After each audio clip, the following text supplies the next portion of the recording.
J'ai toujours admiré les gens qui faisaient du stop. Je trouve qu'ils ont une sorte de courage, même si c'est pas par choix du style, ils ont perdu leur permis ou leur voiture récemment et c'est leur seul moyen de se déplacer. Ils ont quand même une forme de courage dans le sens où il faut être assez ouvert d'esprit pour lever son pouce au bord de la route, dire «Hé, attendez, vous allez où? Je peux venir dans votre voiture?» C'est un peu indiscret, tu vois, c'est audacieux. Et s'il accepte entrer dans la voiture, mieux connaître cette personne qui nous emmène, lui parler, dire qu'est-ce qu'il fait dans la vie, tout ça, il faut être assez ouvert d'esprit, je pense, et c'est quelque chose que j'admire profondément, cette ouverture et ce courage, même si c'est pas par choix. Il y a des gens qui font ça par choix. J'ai vu une vidéo récemment d'un mec qui a fait France-Pékin en autostop.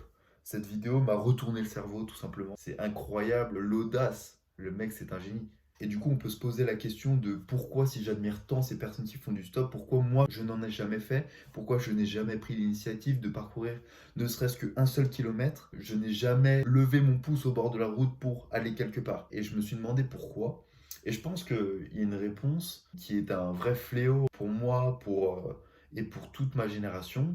C'est le fait de rester dans sa bulle de confort. Vous voyez, quand vous êtes dans votre voiture, vous avez votre musique, vous êtes tout seul, vous êtes dans vos pensées, tout se passe bien. Et en fait, j'ai pris habitude d'être dans ma voiture et dans ma zone de confort. Du coup, ça m'est sorti de la tête que c'était ma zone de confort. Jamais j'ai pensé, ah mais tiens, il y a une autre manière de voyager que ça. J'ai ma voiture, certes, mais pourquoi pas aller à cet endroit en stop?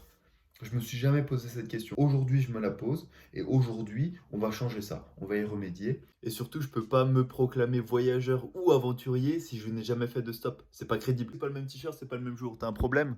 Donc ce matin, j'ai décidé que j'allais faire mon premier stop.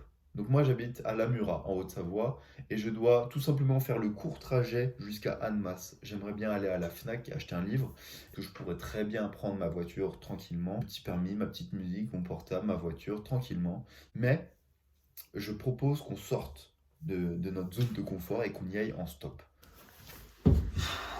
En vrai, c'est comme ça qu'on fait du stop. Parce que dans l'histoire, j'ai vu ça dans une vidéo, dans l'histoire du stop, en vrai, les gens étaient comme ça, ils attendaient un ATR sur le bord de la route, ils tendaient leurs jambes comme ça sur le teco, et les gens s'arrêtaient en fait.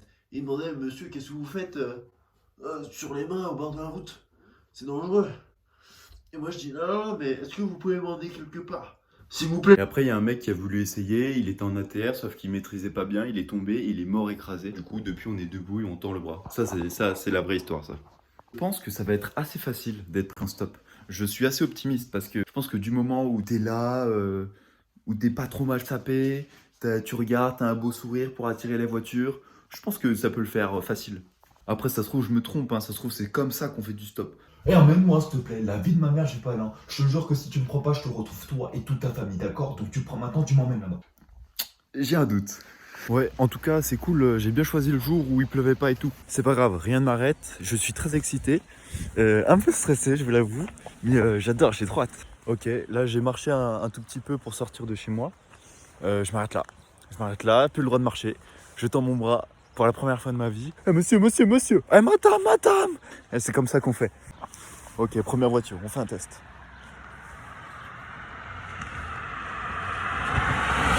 Merci, l'échec là, j'aime bien. On y va, deuxième voiture.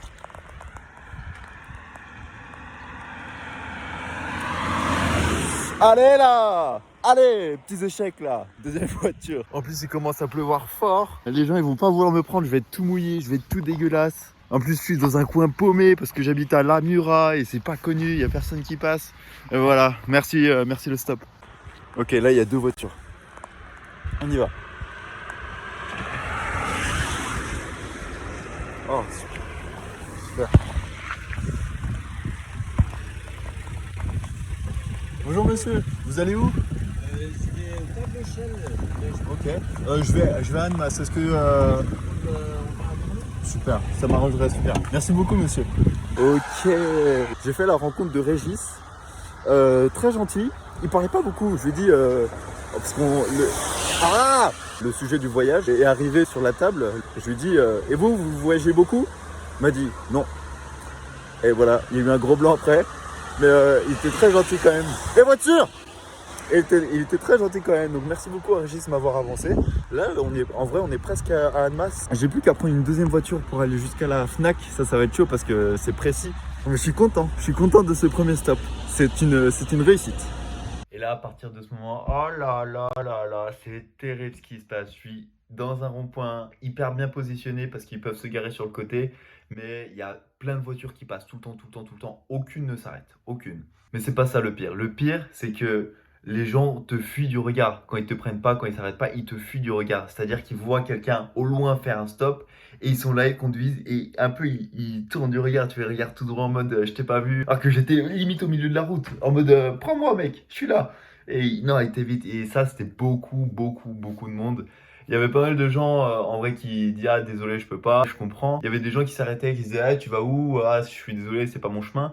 Mais la majorité était en mode non, je t'ai pas vu. Moi, ça me gênait un peu, ça me faisait rire et c'était un peu gênant parce que je me sentais vraiment comme un con et j'avais pas envie de gêner les autres, tu vois. Là, ça fait très mal. Hein. Ça fait 3 minutes qu'il y a plein de voitures, il n'y en a aucune qui s'arrête. Et je pense que c'est parce que les gens travaillent, du coup, ils n'ont pas forcément le temps de prendre quelqu'un, de demander, de s'arrêter et tout. On va continuer, on va persévérer. Je pense que ça va venir. Si au bout de 30 minutes, s'il n'y a personne, je marche. Je vais moi-même à la Fnac. Il y a un Suisse qui s'est arrêté, il était hyper gentil. Il m'a dit oui, tu vas où?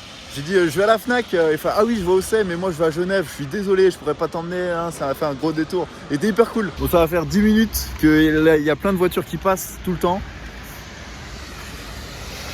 Et je me prends échec sur échec, ça fait mal à l'ego.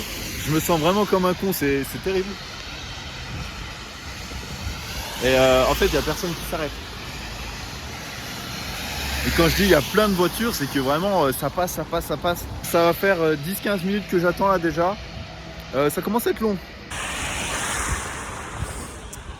Bon, ça va bientôt faire 20 minutes. Je crois que je vais bouger. Peut-être que c'est le lieu. Allez là, peut-être que c'est le lieu. Je crois que je vais bouger. Je vais m'avancer un peu. Peut-être que en me rapprochant de la Fnac un peu plus, les gens iront plus dans cette direction. Donc je crois que je vais bouger parce que là ça fait 20 minutes. C'est un échec total cette place. Quand moi je prends des autostoppeurs, j'en ai pris pas mal ces temps-ci, ils m'ont tous dit que genre en moins de 10 minutes, je trouvais tout le temps quelqu'un assez facilement. Et ouais. J'ai trouvé une nouvelle place où il y a une place pour qui se gare et tout. Ça va faire 15 minutes que je tends le pouce. Il y a plein de voitures tout le temps, il n'y a personne qui s'arrête. En vrai, le temps d'attente, je l'aurais fait à pied direct. Ce qui me saoule, c'est que c'est pas très loin. Il y a des panneaux Fnac, là juste ici, qui disent tournez là. Mais je pourrais y aller à pied. Mais c'est pas le but. Le but, c'est de rencontrer des gens, prendre des voitures, accoster, faire du stop et tout. Parce que je peux marcher des heures et des heures s'il le faut. Mais voilà quoi, ça me fait chier. Je pensais pas que c'était comme ça. Je pensais pas que j'allais attendre 2 fois 20 minutes, voire plus. Je pensais que ça irait plus vite et que plus de gens allaient s'arrêter. J'ai été optimiste. Là, je me retrouve à marcher, mais c'est pas le but du jeu. Le but, c'est pas de marcher jusqu'à ton objectif sans faire de stop. Ça n'a aucun sens. Sinon, la vidéo s'appellerait je marche. J'ai pris une fois le stop, j'étais très heureux. Et là, je vais pas attendre 1 heure une voiture pour aller faire un truc qui est à 2 km, même pas, que je peux faire à pied. Bon, ça y est, j'ai mon livre. Je peux retourner directement chez moi en stop. Non. J'ai remarqué que c'était bien plus simple de trouver quelqu'un à la sortie des villes ou à la campagne que en plein centre-ville. Cependant, j'ai quand même voulu retenter ma chance en trouvant un point stratégique qui là pour le coup était un arrêt de bus pour qu'ils aient la place de se garer. Mais c'était là qu'il fallait être patient parce que là j'ai attendu longtemps, je m'en rappelle, le pouce levé à attendre que les voitures s'arrêtent. Mais il y en avait plein en plus, on était en plein centre et ça passait. Aucune ne s'arrêtait, ni même ne me regardait et du coup c'était chiant. Voilà, ça va faire 15-20 minutes que j'attends. Je vais marcher un petit peu pour marcher parce que là ça me saoule.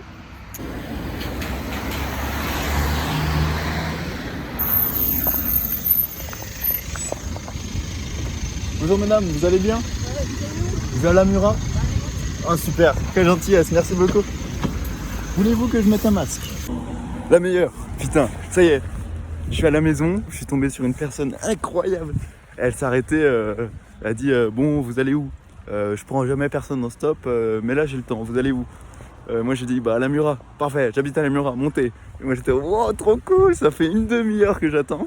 Du coup je suis monté et ça a collé direct, on a bien parlé, on a trouvé des sujets de conversation, des points communs et tout. C'était trop cool. Elle fait du badminton, moi aussi. Elle est en relation avec des personnes handicapées, on a parlé de surdité et tout. C'était génial. J'ai adoré cette conversation et ce moment. Donc pour résumer, ça a été assez facile à l'aller de trouver quelqu'un très gentil, qui parlait pas beaucoup, mais très gentil. Au centre-ville, presque impossible parce que les gens sont pressés et parce que j'ai l'impression que les Suisses, avec leurs grosses voitures, ne prennent pas beaucoup d'autostoppeurs. Mais c'est peut-être moi, tu vois, c'est ma première fois. Mais les gens que j'ai pris m'ont dit la même chose. Moi, j'ai remarqué ça. Bref, c'est un autre sujet. Ensuite, à la sortie de la Fnac, très chaud, il y a des ronds-points de partout. J'ai été obligé de marcher encore et encore pour arriver à un point où c'était la sortie en gros de la masse de la ville pour repartir à la campagne. Voilà, et sur ce, au revoir à tout le monde. Merci d'avoir regardé la vidéo, c'était trop cool. Coup de coude.